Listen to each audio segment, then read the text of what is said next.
මම මේ ට්‍රිමර් මැෂින් එකට අවශ්‍ය ඉන්ධන ටික යොදලා තියෙන ඔබට පේනවා ඉන්ධන ලෙවල් එක. දැන් මම මේ එන්ජිම ස්ටාර්ට් කරන්න යන්නේ. ස්ටාර්ට් කරන්න කලින් මේ කාබුරේටර් ඉන්ධන ලබා ගන්න ඕනේ. ඒ නිසා මෙතන නොබ් එකක් තියෙනවා. ඒ නොබ් එක හොඳට මේ විදිහට ප්‍රෙෂර් කරන්න ඕනේ. ප්‍රෙෂර් කරනකොට මේ නොබ් එක ඇතුළට ඉන්ධන එනවා.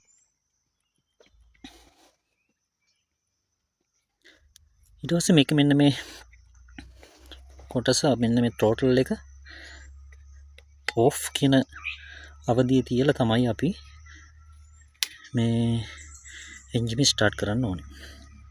අපි ස්ටාර්ට් කරලා බලමු.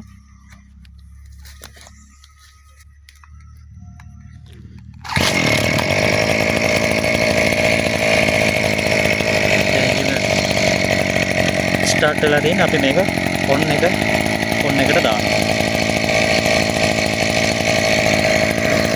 තලයේ වැඩ කරන්නේ අපි මේ විදිහට ඇක්සල් කරනවා.